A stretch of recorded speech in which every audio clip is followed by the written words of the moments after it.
Ma sœur a volé mon petit ami et est tombée enceinte, elle s'en est vantée et m'a traité de tous les noms.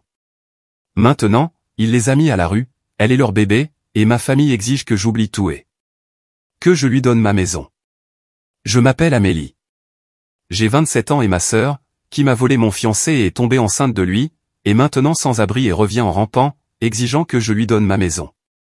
Avant de vous raconter le moment où j'ai dû bloquer le numéro de ma propre mère, dites-moi d'où vous me regardez dans les commentaires. L'appel est arrivé un mardi, l'un de ces parfaits après-midi ensoleillés à Lyon où la chaleur fait onduler l'air au-dessus de l'asphalte. J'étais à la table de ma cuisine, une tasse de café à moitié vide à côté de moi, en train de consulter des rapports pour le travail. Mon téléphone a vibré, un numéro que je ne reconnaissais pas. J'ai failli l'ignorer. Mon Dieu, si seulement je l'avais fait, mais j'ai répondu. Allô. Une pause, puis une voix qui était à la fois familière et écœurante. Faible, rauque, dépouillée de toute son arrogance habituelle. Amélie, c'est moi, Chloé. Mon sang se glaça. Je n'avais pas entendu cette voix depuis plus d'1 an. Pas depuis le jour où je l'avais effacée de ma vie comme une tache de vin sur un tapis blanc.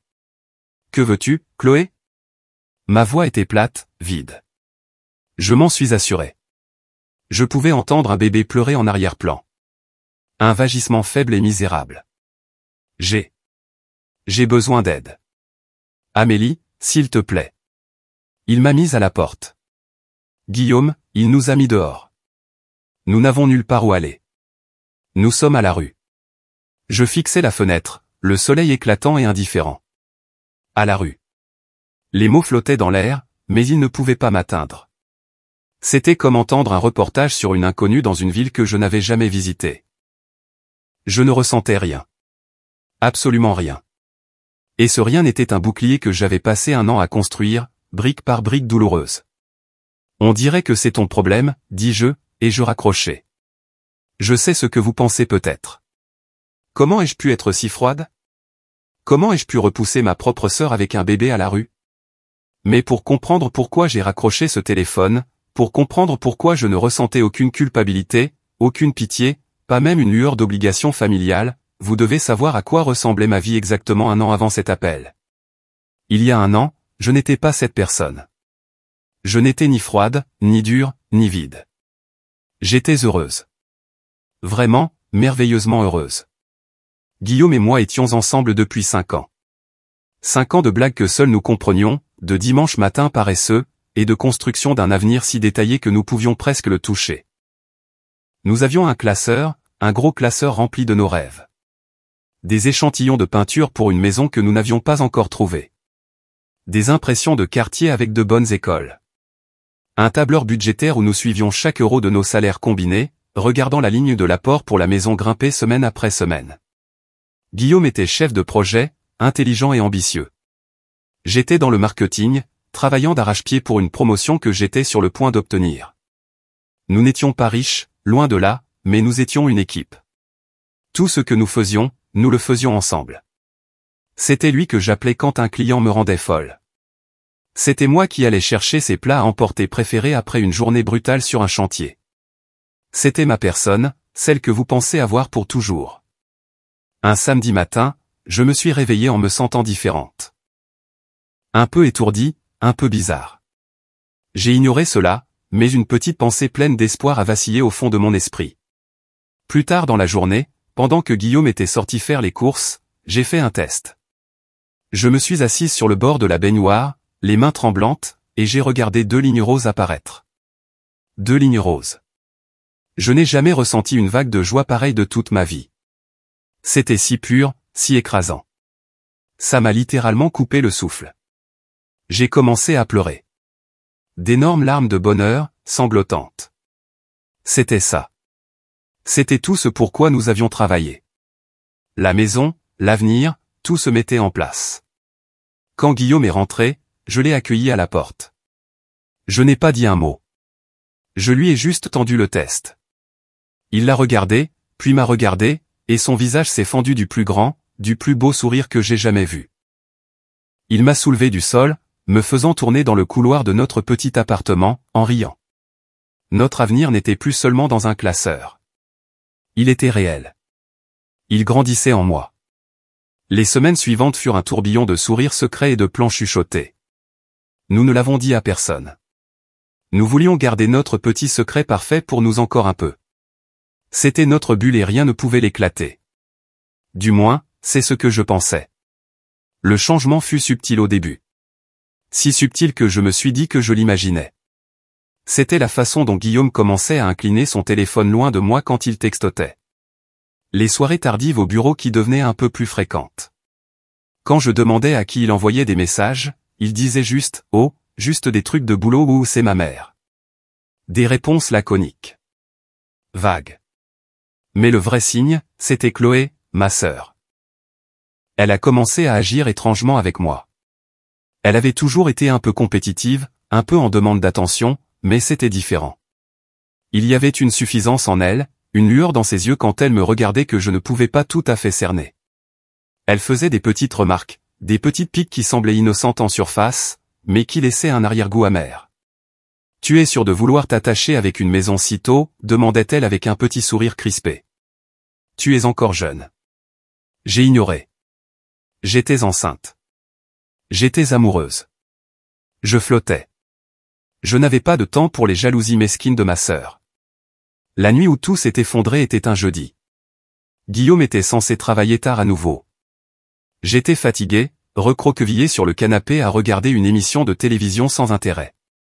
Son téléphone, qu'il avait laissé sur la table basse, a vibré encore et encore et encore. Une rafale de messages. Agacé, je me suis penché pour le mettre en silencieux. Mais alors que mon doigt survolait l'écran, j'ai vu le nom sur l'aperçu de la notification. Ce n'était pas sa mère. Ce n'était pas son patron. C'était un nom qui n'avait aucun sens. Un nom qui a glacé l'air dans mes poumons. Mes mains se sont mises à trembler. Je me suis dit de ne pas regarder. Pose juste le téléphone, Amélie. Ne le fais pas. Ne gâche pas tout. Mais je n'ai pas pu m'en empêcher. Mon pouce a déverrouillé l'écran. Le fil de discussion s'est ouvert et j'ai lu la première ligne. Mon monde entier s'est arrêté. Ce n'était pas juste un message. C'était une photo. Une photo d'elle, de Chloé, tenant un petit bâtonnet blanc avec ses propres 2 lignes roses. Et en dessous, le message qui allait se graver à jamais dans ma mémoire. Deuxième round. On dirait que nos bébés seront vraiment frères et sœurs, après tout. Je fixais l'écran du téléphone, la photo de ma propre sœur tenant un test de grossesse positif. Et le monde ne s'est pas seulement arrêté. Il s'est brisé en 1000 morceaux. Il s'est effondré dans un vide noir et silencieux. Et je ne faisais que flotter. Le son de la télé, le léger bourdonnement du réfrigérateur, le bruit lointain de la circulation devant la fenêtre de mon appartement, tout a disparu. Le seul son était le battement paniqué et frénétique de mon propre cœur contre mes côtes. Un oiseau sauvage piégé dans une cage. Deuxième round. On dirait que nos bébés seront vraiment frères et sœurs, après tout. Les mots dansaient devant mes yeux. Frères et sœurs. Le mot était grotesque. Ignoble. Un petit trophée suffisant de sa victoire. Mon bébé. Notre bébé est le sien. Mon esprit ne pouvait pas l'assimiler. C'était comme essayer de résoudre un problème de mathématiques impossible. Les pièces ne s'emboîtaient pas. Elles ne pouvaient pas s'emboîter. C'était Guillaume, mon partenaire, mon avenir. Et c'était Chloé, ma petite sœur. La fille dont j'avais pensé les genoux écorchés, pour la remise de diplôme de qui j'avais crié jusqu'à en avoir la gorge à vif. Ce n'était pas possible. Mon pouce, tremblant, a fait défiler vers le haut. Je devais savoir. Je devais voir toute la vérité hideuse. C'était comme appuyer sur un bleu, une compulsion malsaine de ressentir la douleur juste pour être sûr qu'elle était réelle. Et elle était réelle. Il y en avait des mois. Des mois de messages, de langage secret, d'une vie qu'ils avaient construite dans l'ombre de la mienne. Chloé, il t'emmène dîner ce soir. Porte la robe bleue. Je veux imaginer que c'est moi. Guillaume, mon Dieu, j'aimerais tellement que ce soit toi. Toute cette histoire avec Amélie me rend folle. Tout ce dont elle parle, c'est la maison, le bébé, l'avenir. Chloé, elle n'en a aucune idée, n'est-ce pas? Pauvre Amélie innocente. Guillaume, pas la moindre idée. C'est mieux comme ça pour l'instant. Je m'en occuperai. S'en occuper. Il allait s'en occuper. J'ai senti une vague de nausée si forte que j'ai dû m'agripper au bord de la table basse. J'ai continué à faire défiler, ma vision brouillée par les larmes. Je ne m'étais même pas rendu compte que je pleurais. J'ai vu des surnoms que je ne l'avais jamais entendu utiliser. J'ai vu des plans qu'ils avaient faits les soirs où ils me disaient qu'ils travaillaient tard. Je les ai vus se plaindre de moi. Ma personnalité, mon rire, la façon dont je chargeais le lave-vaisselle. Chaque détail banal de ma vie avait été un sujet de leur ridicule secret. Ils m'avaient disséqué pièce par pièce et en avaient ri. Le pire, c'était de les voir parler de ma grossesse. Chloé, est-ce que ça se voit déjà? J'ai hâte de la voir grossir et se dandiner. C'est hilarant. Guillaume, pas encore. Mais bientôt. Sois patiente. Une fois que le bébé sera là, tout sera différent. Nous aurons notre chance. Ils n'avaient pas seulement une liaison. Ils attendaient que j'accouche. Ils attendaient que je sois à mon plus vulnérable, attaché avec un nouveau-né. Et puis quoi? Quel était le plan? Qu'ils me quittent? Qu'ils partent vers le soleil couchant avec leur petite famille tordue et parfaite? La cruauté de la chose était à couper le souffle. J'étais toujours assise là, figée, le téléphone serré dans ma main comme un débris d'épave. Quand j'ai entendu la clé dans la porte d'entrée, ma tête s'est relevée d'un coup. Guillaume est entré, fredonnant, un sac de plats à emporter à la main. Il a souri en me voyant. « Salut chérie, je t'ai apporté les burritos que tu aimes. » Le sourire. Ce sourire facile et aimant qu'il m'avait donné 1000 fois. C'était un masque. Un mensonge. Tout était un mensonge. Je n'ai rien dit. Je me suis juste levé, mes jambes me semblant faites de plomb, et j'ai tendu le téléphone. Son sourire a disparu. La couleur a quitté son visage, laissant derrière une pâleur grisâtre. Le sac de burritos est tombé de sa main, heurtant le sol avec un bruit sourd et pathétique. « Amélie, écoute. Ne fais pas ça, ai-je chuchoté. Ma voix était celle d'une étrangère, faible et fêlée. N'ose même pas, ce n'est pas ce que tu crois, a-t-il commencé. La phrase pathétique classique de tout homme infidèle de l'histoire. Pas ce que tu crois.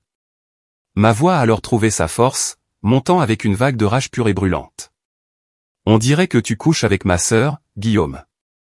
On dirait que tu l'as mise enceinte en même temps que moi. Quelle partie de tout ça est-ce que je ne vois pas clairement? Il est resté là à bégayer, ses yeux cherchant une issue de secours dans la pièce. C'est juste arrivé. On ne l'avait pas prévu.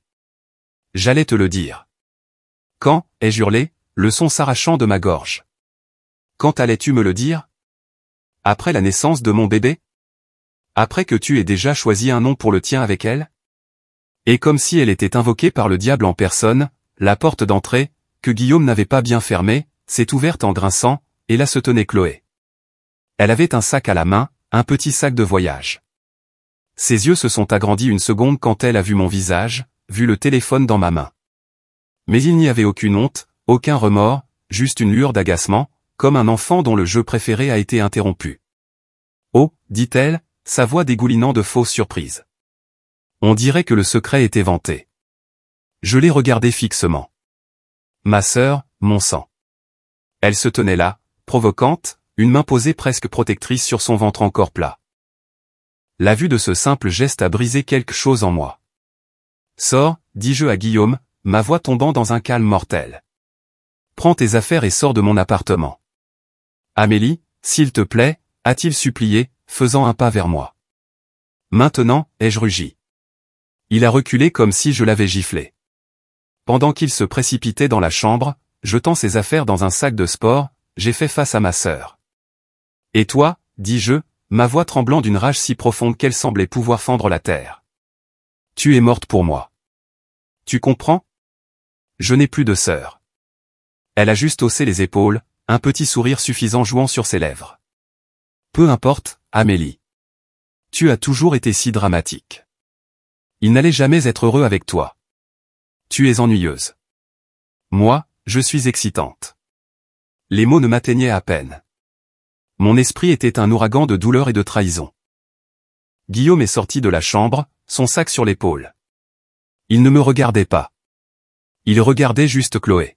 « Allons-y » a-t-il marmonné. Et ils sont partis ensemble. Ils sont sortis de mon appartement, de ma vie, et m'ont laissé debout au milieu des ruines. Je ne sais pas combien de temps je suis resté là. 1 heure, 2, le soleil s'est couché et la pièce est devenue sombre. Je n'ai pas allumé les lumières. Je me suis juste laissé tomber sur le sol, mes bras enroulés autour de mon ventre, et j'ai sangloté. J'ai pleuré pour l'homme que je pensais connaître, pour la sœur que je pensais avoir, pour la famille que je pensais que nous serions. Mais par-dessus tout, j'ai pleuré pour la petite vie innocente en moi, mon bébé. Notre bébé qui était censé avoir un cousin, pas un demi-frère ou une demi-sœur, né de la plus laide des trahisons imaginables. Dans les jours qui ont suivi, je me suis déplacé comme un fantôme dans ma propre vie. J'allais au travail. Je rentrais chez moi. Je fixais les murs. Et je pensais. Je pensais à élever un enfant dont le père était avec ma sœur.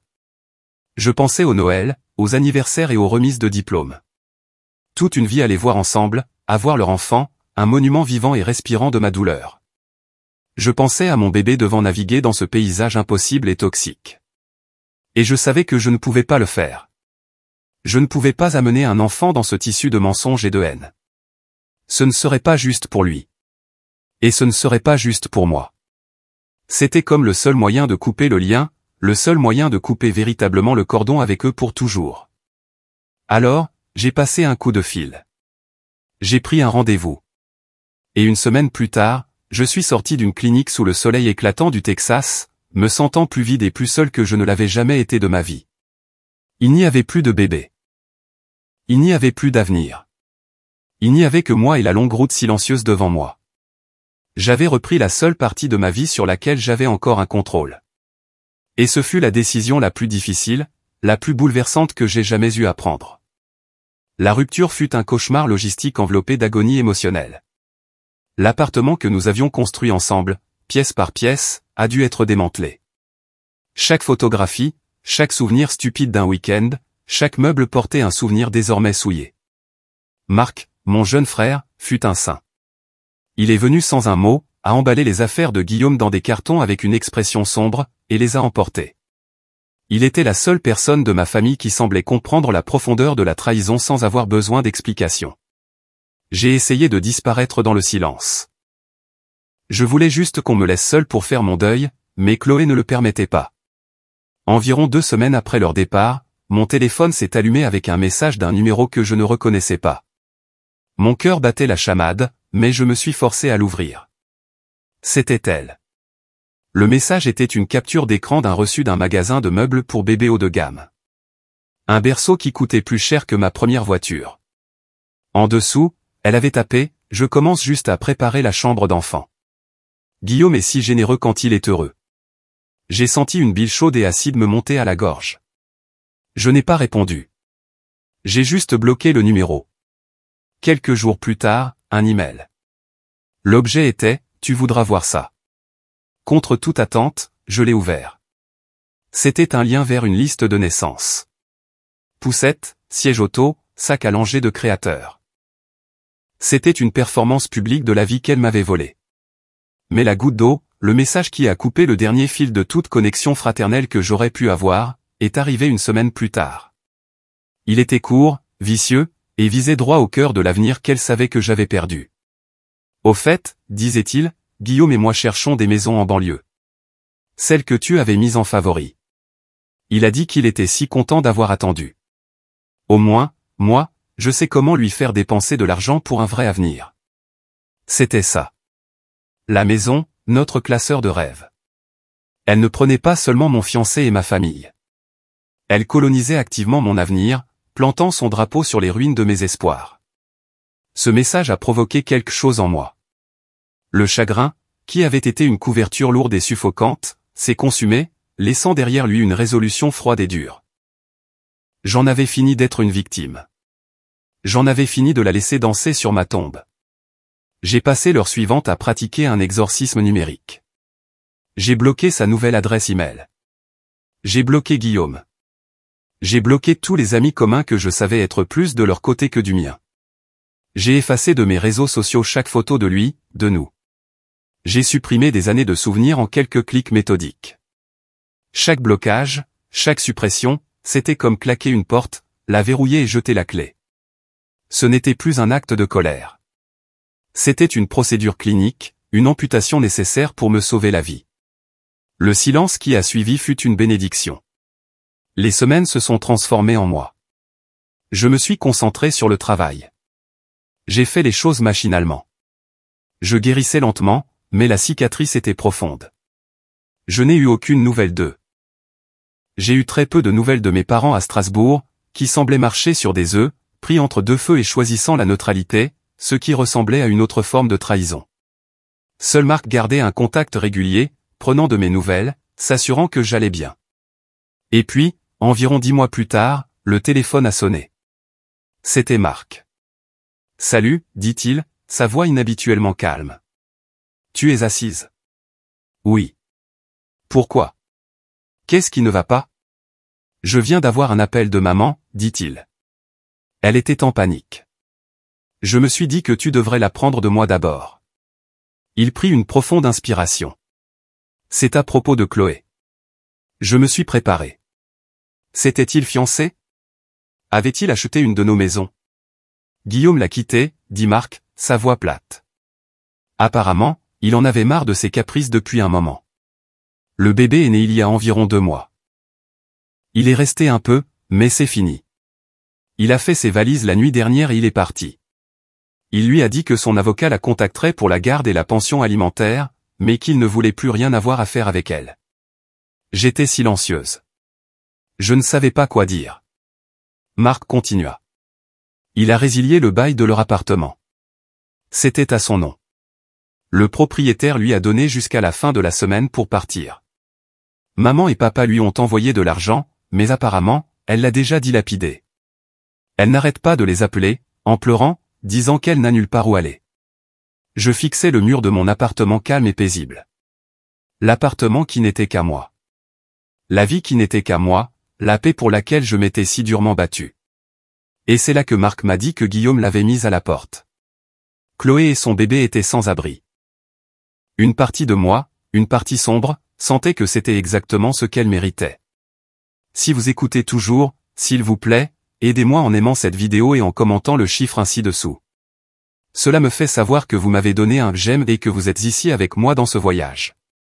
Votre soutien est un immense encouragement pour moi.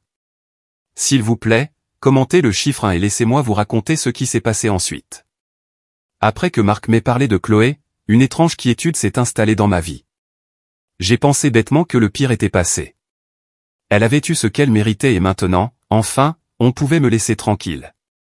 J'avais mon appartement, mon travail, ma paix fragile et soigneusement construite.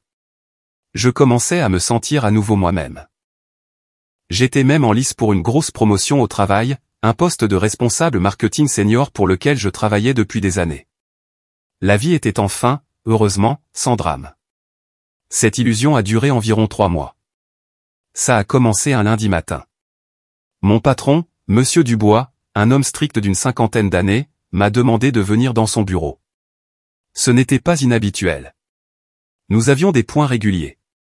Je suis entré avec un sourire, pensant que c'était peut-être pour la promotion dont nous avions discuté.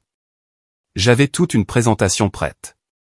Fermez la porte, Amélie, dit-il, sa voix dépourvue de sa chaleur habituelle. Mon sourire s'est effacé. J'ai fermé la porte, un nœud d'anxiété se serrant dans mon estomac. Il m'a fait signe de m'asseoir sur la chaise en face de son bureau. Je me suis assise, mes mains soudainement moites. Il n'a rien dit pendant un moment. Il a juste fait glisser une seule feuille de papier sur le bois poli de son bureau vers moi. C'était une impression d'une page de réseau social. Mon propre visage me regardait. C'était une photo que j'avais postée il y a des lustres, légèrement recadrée, mais indubitablement moi. Le nom sur le profil était Amélie Monsieur assez proche pour être crédible. J'ai parcouru la page, ma confusion se transformant en une terreur glaciale. Le profil était un flot de plaintes passives-agressives et de commentaires non professionnels, tous déguisés en blagues. Encore un lundi au bureau. Au moins, le café gratuit compense le bas salaire. Lol.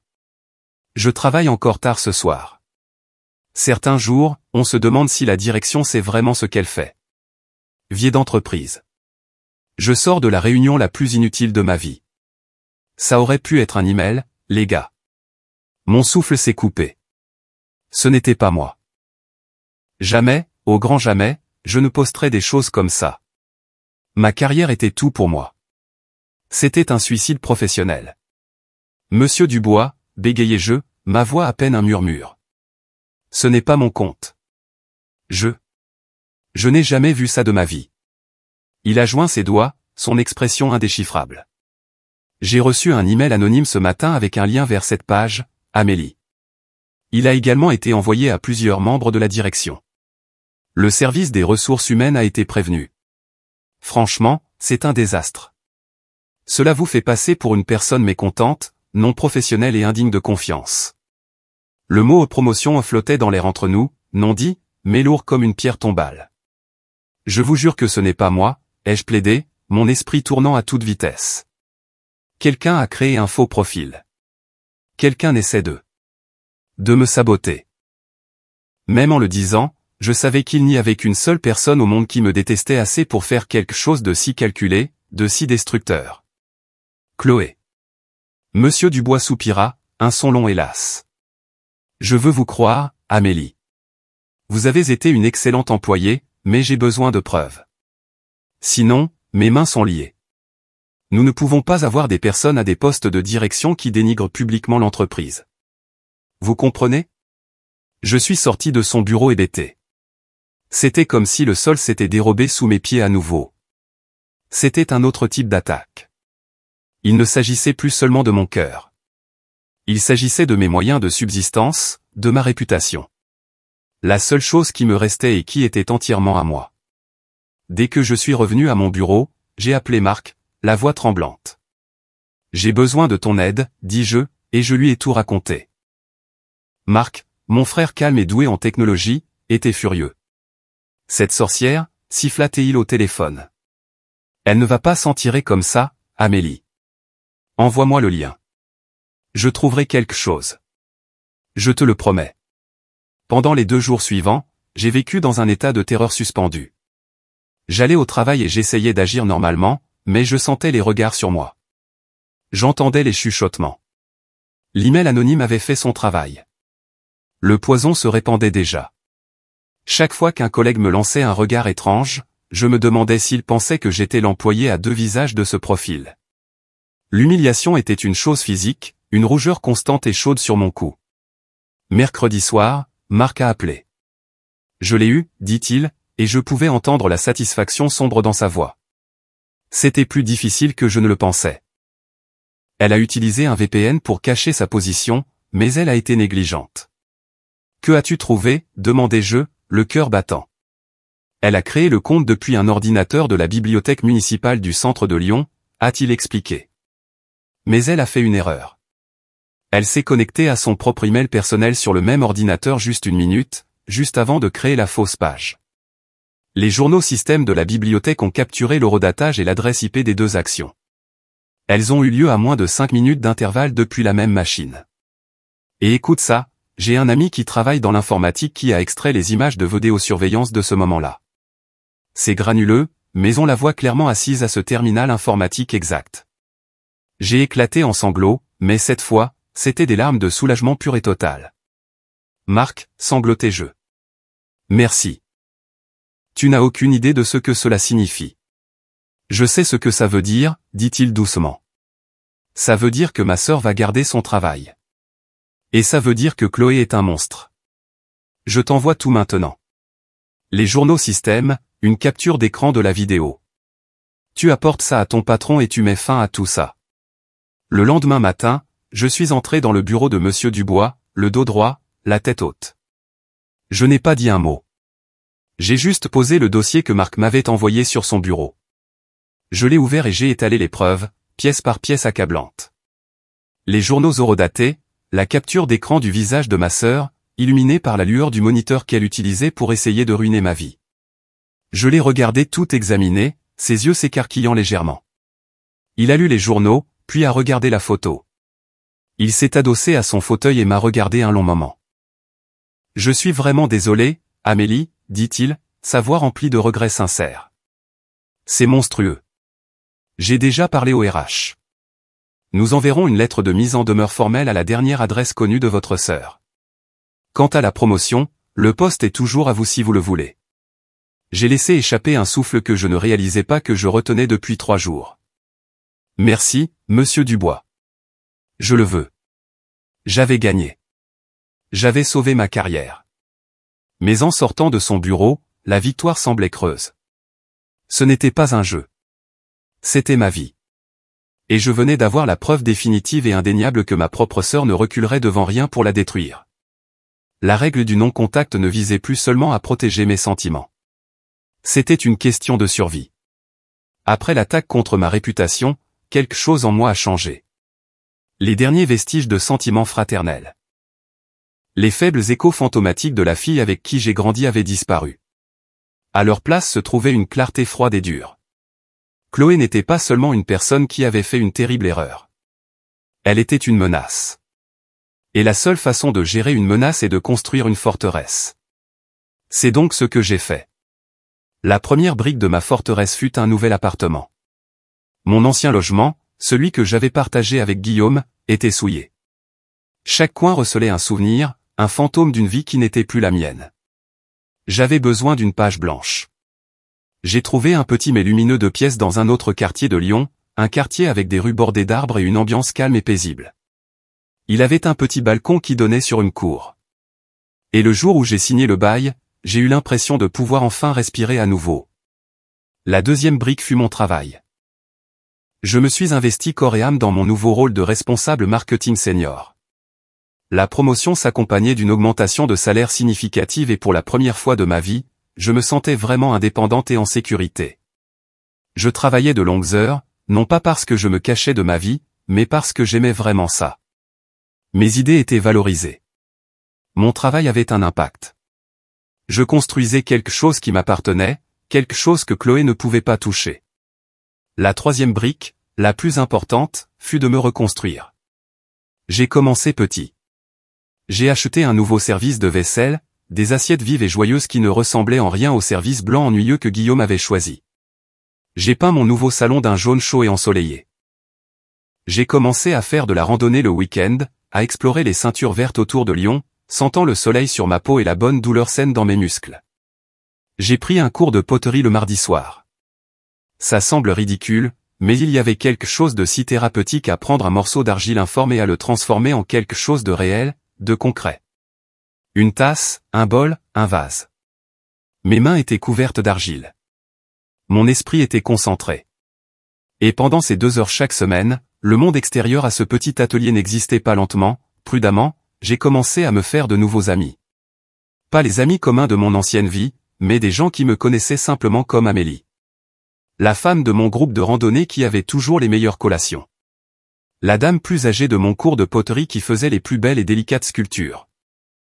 C'étaient des amitiés simples et sans complications, bâties sur des intérêts communs, pas sur une histoire partagée. Bien sûr, ce n'était pas facile.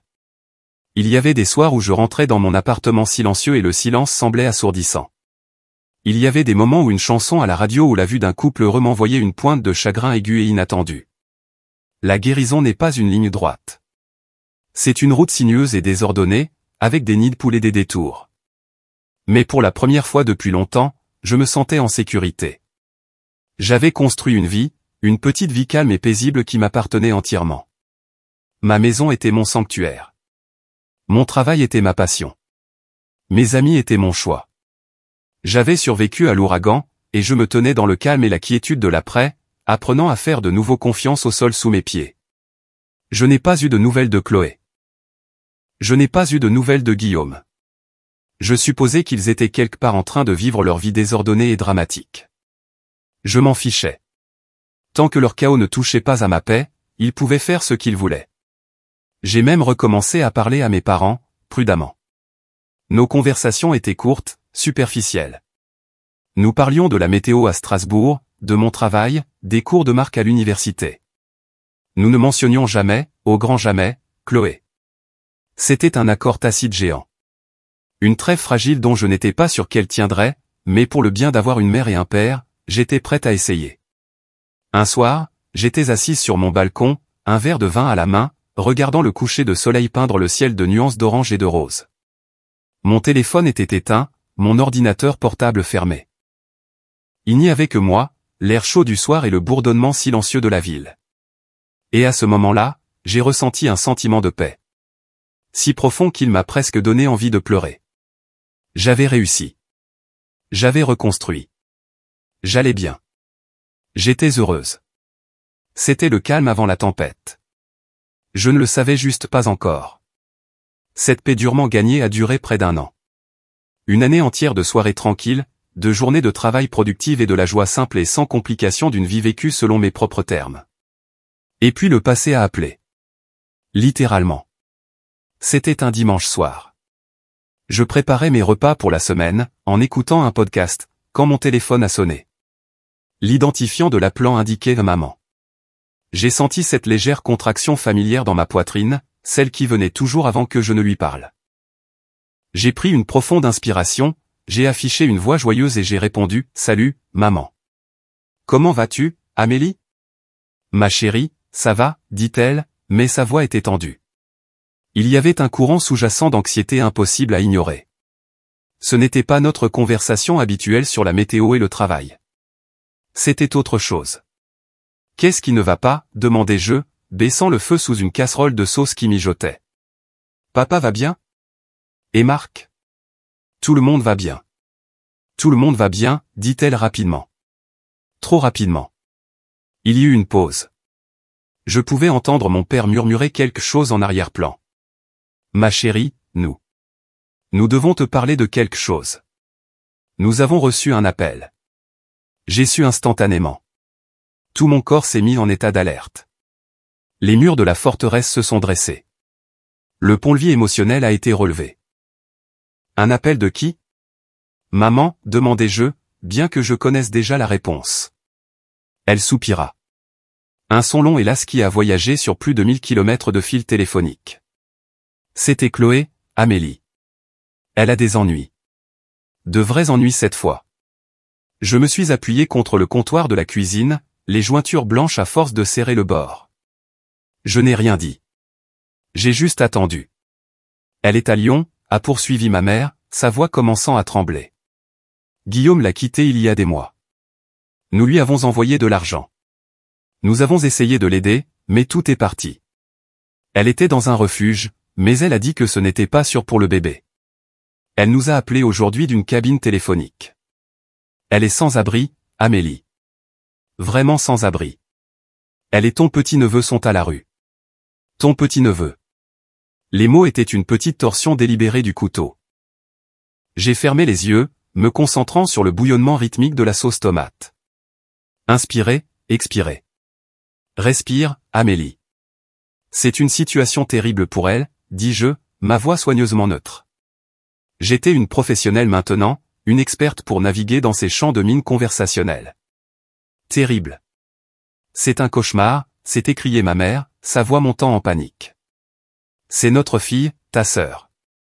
Elle a un bébé. On ne peut pas la laisser vivre dans la rue. Qu'est-ce que vous attendez de moi, demandai-je, ma voix toujours calme, toujours égale. Il y eut une autre pause. Je pouvais entendre mon père prendre le téléphone. Sa voix était plus grave, essayant d'adopter un ton d'autorité calme. Amélie, écoute-moi. Ta mère et moi sommes à des centaines de kilomètres à Strasbourg. Nous ne pouvons pas faire grand-chose d'ici à part envoyer de l'argent, et ça ne marche manifestement pas. Tu es là, à Lyon, et elle a besoin d'aide, dit-il, sa voix empreinte de frustration. Nous savons que les choses ont été difficiles entre vous deux. Nous savons que tu as été blessé, mais c'est une urgence. C'est la famille. Nous pensions que peut-être tu pourrais lui envoyer de l'argent, juste assez pour avoir une chambre pour quelques nuits, pour se remettre sur pied.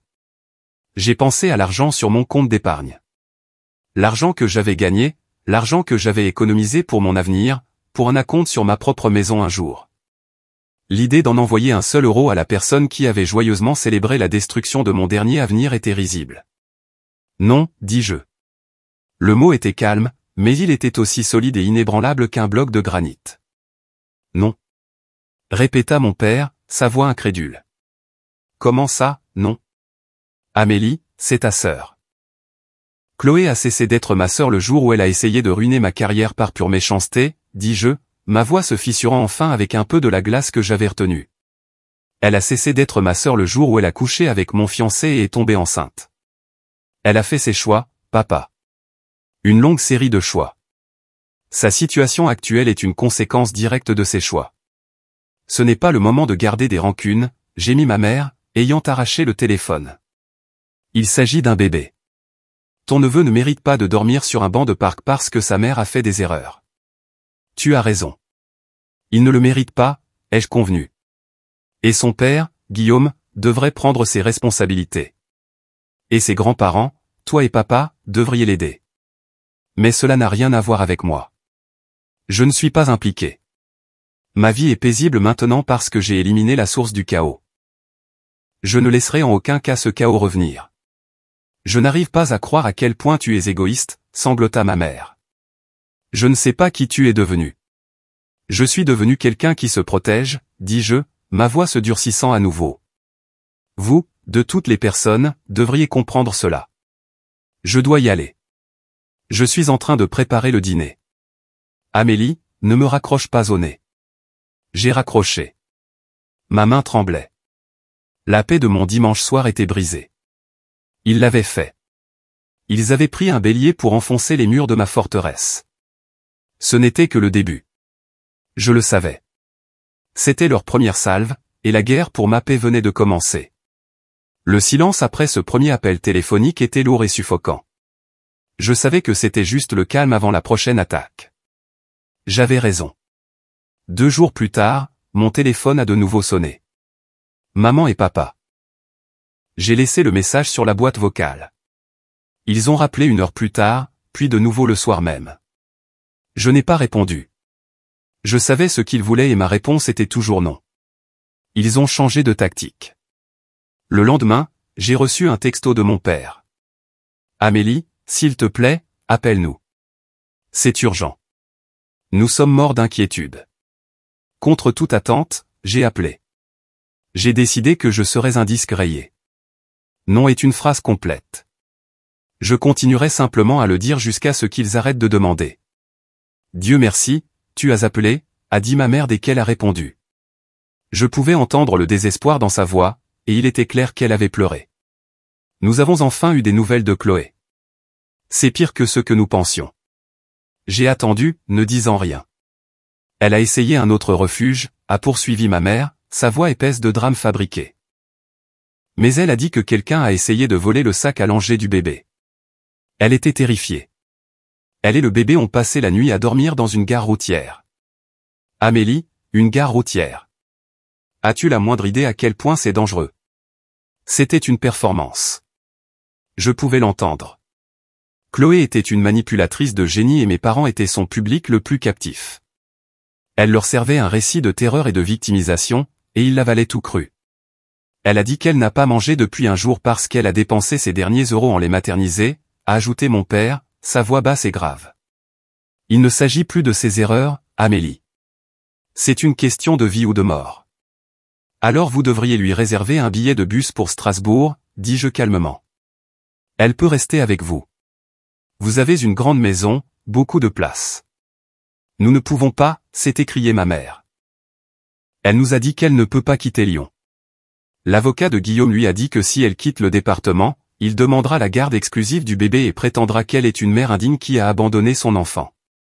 Elle est piégée là-bas. J'ai failli rire. C'était le mensonge le plus ridicule et transparent que j'ai jamais entendu. Ce n'est pas comme ça que la garde d'enfants fonctionne. Mais c'était l'excuse parfaite, un coup d'échec et mat conçu pour me coincer. J'étais la seule pièce restante sur l'échiquier. Alors, qu'est-ce que vous voulez de moi, demandai-je, connaissant déjà la réponse. Mon père s'est éclairci la gorge. Amélie, commença-t-il, sa voix prenant ce ton paternel qu'il utilisait toujours lorsqu'il s'apprêtait à rendre un verdict. Ta mère et moi avons discuté et nous ne voyons qu'une seule solution. C'est temporaire. Juste le temps qu'elle se remette sur pied, trouve un travail, et son propre logement. Ça y est, pensai-je. Tu as une chambre d'amis, Amélie, dit-il. Les mots étaient simples, mais ils m'ont frappé comme un coup physique. C'est la seule solution. Tu dois la laisser, elle est le bébé, rester avec toi. J'étais sans voix. L'audace, la folie pure et hallucinante de la demande me coupa le souffle. J'ai même regardé mon téléphone pour m'assurer que je l'entendais correctement. Laissez-moi bien comprendre, dis-je, ma voix dangereusement calme.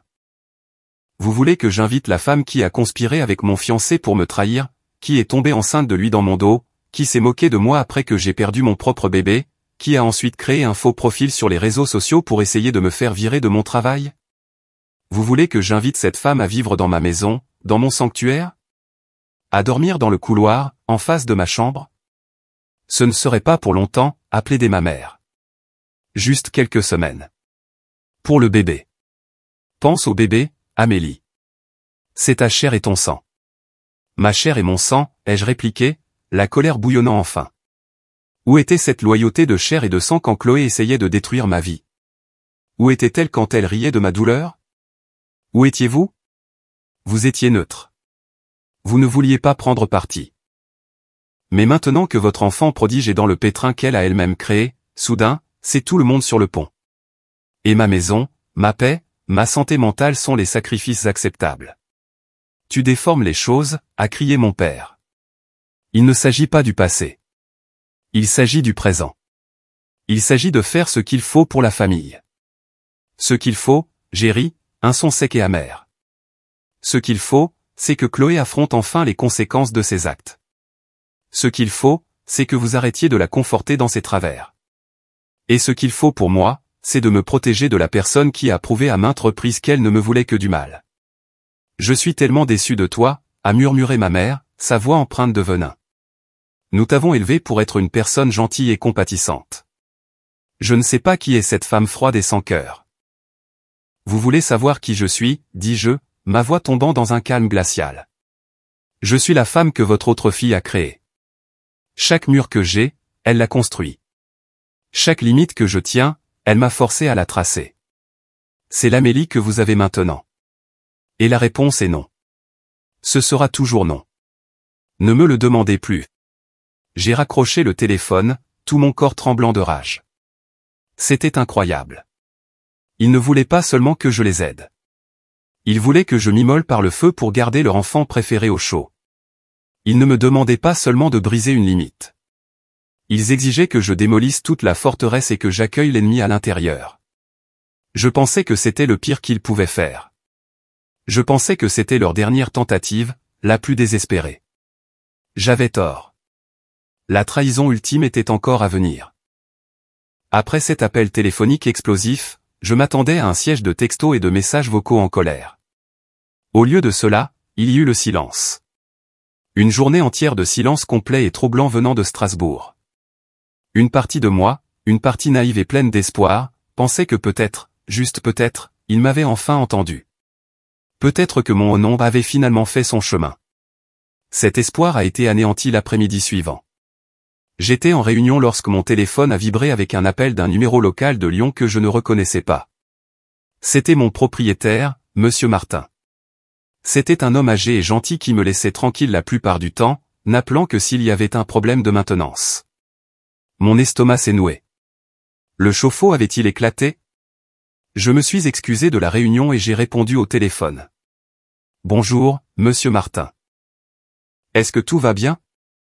Bonjour, Amélie, dit-il, sa voix polie, mais teintée de confusion.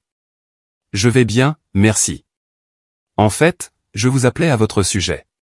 J'ai reçu un appel plutôt inhabituel ce matin. Oh, dis-je, mon sang se glaçant. De qui?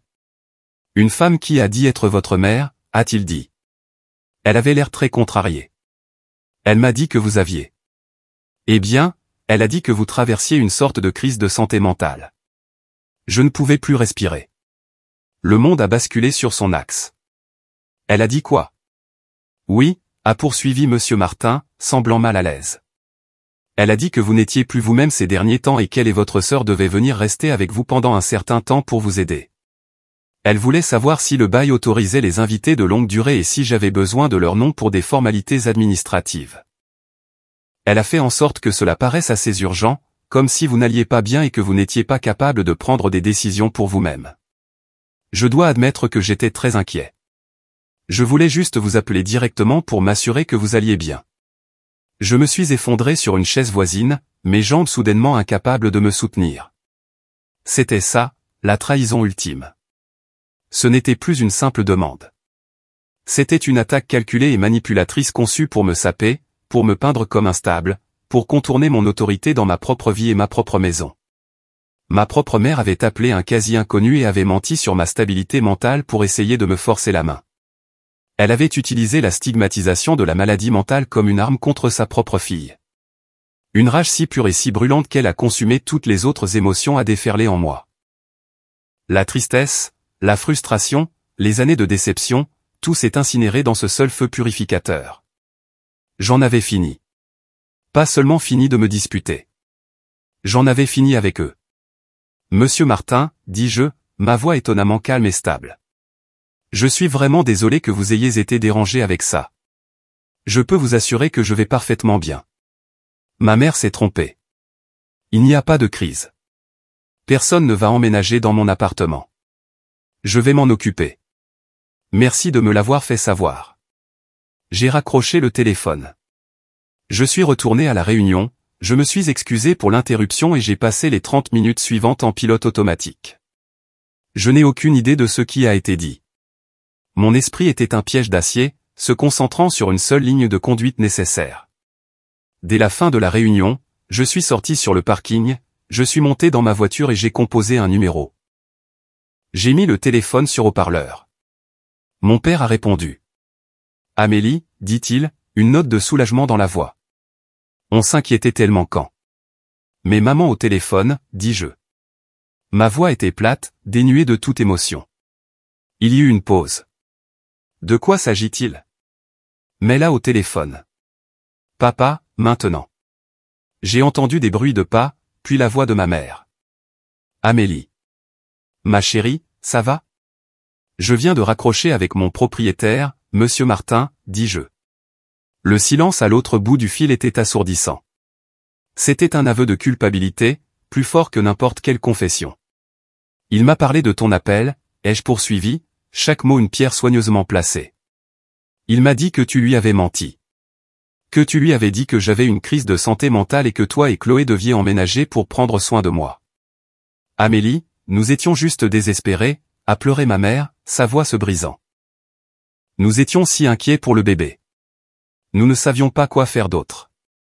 Ce que vous avez fait, dis-je, ma voix toujours dangereusement calme, c'est commettre l'acte de trahison ultime. Vous avez agi dans mon dos. Vous avez violé ma vie privée. Vous avez essayé d'utiliser un mensonge sur ma santé mentale pour me rendre impuissante dans ma propre vie. Vous m'avez fait ça, à moi, votre fille. Ce n'était pas comme ça. C'était exactement comme ça, les jeux coupés. Et ce faisant, vous avez pris ma décision pour moi. Vous m'avez montré de la manière la plus claire possible que vous ne me respectez pas. Que vous ne vous souciez pas de mon bien-être. Votre seule préoccupation est Chloé, et vous êtes prêt à me réduire en cendres pour la sauver. Alors, j'en ai fini. Qu'est-ce que ça veut dire, tu en as fini, a demandé mon père, sa voix tremblante. Ça veut dire que nous avons terminé, dis-je. Cette conversation est la dernière que nous aurons. Je vais bloquer vos numéros après avoir raccroché. Je vais bloquer vos emails. Vous avez perdu le privilège d'être dans ma vie. Chloé a fait ses choix. Vous avez fait les vôtres en la soutenant et en m'attaquant. Et maintenant, je fais le mien. Je pouvais entendre ma mère commencer à sangloter, un torrent de larmes hystériques et pleines d'apitoiement. Un conseil, ai-je ajouté, ma voix devenant absolument glaciale. Si vous ou quiconque d'autre dans cette famille tente de me contacter, mon propriétaire ou mon employeur à nouveau, vous n'entendrez pas parler de moi. Vous entendrez parler de mon avocat. Vous me comprenez? Plus de sanglots. Mon père a marmonné quelque chose comme « Amélie, tu ne peux pas faire ça. » Si, je peux, dis-je. Vous m'avez appris comment. Vous m'avez appris que quand il s'agit de la famille, votre amour est conditionnel. Vous m'avez appris que ma paix est jetable. Et maintenant, je vous apprends que mes limites ne le sont pas, je n'ai pas attendu de réponse. J'ai mis fin à l'appel. Mon doigt a survolé la photo de contact de ma mère pendant une seconde. Puis j'ai appuyé sur bloquer ce correspondant. J'ai fait de même pour mon père. Un sentiment de finalité profonde et bouleversante m'a envahi. C'était une mort. La mort de la famille que je pensais avoir. Mais c'était aussi une naissance. La naissance d'une vie qui serait enfin, vraiment, la mienne. Les premiers jours après ce que j'ai appelé le grand blocage m'ont été étranges. Je n'arrêtais pas de prendre mon téléphone, mon pouce planant là où leur nom se trouvait dans ma liste de favoris, par pure mémoire musculaire. Chaque fois que le téléphone sonnait avec un numéro inconnu, une secousse d'anxiété me parcourait, une réponse conditionnée à des années de leur drame. Mais les appels ne sont jamais venus. Les textos en colère auxquels je m'étais préparé ne sont jamais arrivés. Il n'y avait que le silence, un silence profond, profond et totalement paisible. Au début, cela ressemblait à une perte. Je suis, à toutes fins utiles, une orpheline maintenant. J'ai un frère, Marc, et je lui en suis très reconnaissante. Mais je n'ai plus de parents. Je n'ai plus de sœur. Toute la fondation de la famille dans laquelle j'ai grandi s'est effondrée en poussière, et c'est moi qui ai donné le dernier coup de pied au pilier de soutien. Il y a eu des moments, tard dans la nuit, où une vague de tristesse m'envahissait. Je pleurais la mère que j'avais, celle qui me préparait mes biscuits préférés après une mauvaise journée. Je pleurais le père qui m'a appris à faire du vélo. Je pleurais l'idée des fêtes de famille qui ne seraient plus qu'un souvenir creux. Mais ce chagrin était toujours suivi d'une vague de quelque chose d'autre, de beaucoup plus fort. Le soulagement.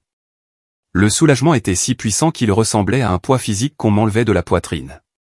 Je me réveillais le matin sans la crainte d'un appel téléphonique potentiel. Je rentrais du travail dans mon appartement calme et sûr, sachant avec une certitude absolue que personne n'allait essayer de l'envahir. Ma maison était à moi. Ma paix était à moi. Ma vie était à moi. J'avais passé tant d'années à me contorsionner pour répondre à leurs attentes, pour gérer leurs sentiments, pour absorber leur chaos. J'avais marché sur des œufs si longtemps. J'avais oublié ce que c'était que de marcher sur un sol solide. Maintenant, je pouvais taper du pied si je le voulais. Environ un mois après le dernier appel, Marc m'a appelé. « Salut, dit-il, je voulais juste te prévenir. Maman et papa ont réussi à mettre Chloé et le bébé dans un bus pour Strasbourg. Elle vit avec eux maintenant. » Oh, dis-je, eh bien, je suis contente qu'elle ne soit pas à la rue. Et je le pensais. Je ne lui souhaitais pas d'être sans abri. Je lui souhaitais juste d'être très, très loin de moi. Ouais, soupira Marc. C'est un cirque. Elle se plaint déjà d'eux. Ils se plaignent déjà d'elle. Le drame ne s'est pas arrêté. Il a juste déménagé. Il fit une pause. Il demande de tes nouvelles, tu sais. Maman pleure beaucoup. Elle n'arrête pas de dire qu'elle ne comprend pas pourquoi tu les as coupés de ta vie. L'ancienne Amélie aurait ressenti une pointe de culpabilité. L'ancienne Amélie se serait demandé si elle avait été trop dure. Mais la nouvelle Amélie, celle forgée dans le feu de leur trahison, ne ressentait qu'un sentiment las de validation. Ils ne comprendront peut-être jamais, Marc, dis-je. Et j'ai accepté que leur manque de compréhension n'est plus mon problème à résoudre. Nous avons parlé un peu plus longtemps de ces cours, de mon nouveau projet au travail. Des choses normales. Ça faisait du bien. Après avoir raccroché, je suis sorti sur mon petit balcon. Le soleil se couchait sur Lyon, et le ciel était d'un magnifique orange flamboyant. J'ai regardé la vie que j'avais construite sur les cendres de celle qu'ils avaient incendiée. Ce n'était pas la vie que j'avais planifiée dans ce vieux classeur. Elle était plus petite, plus calme, et elle était infiniment meilleure parce qu'elle était réelle et qu'elle était à moi. Je me suis choisi. Cela m'a coûté ma famille, celle dans laquelle je suis né en tout cas. Mais en échange, on m'a donné la paix. On m'a donné le respect de moi-même. On m'a donné la liberté de construire une nouvelle famille, une famille d'amis choisis comme Marc. Des gens qui respectaient mes limites et célébraient ma force. Et j'ai appris que la paix n'est pas quelque chose qu'on vous donne. C'est quelque chose que vous revendiquez. C'est une forteresse que vous devez être prêt à défendre, même contre les personnes que vous êtes censé aimer.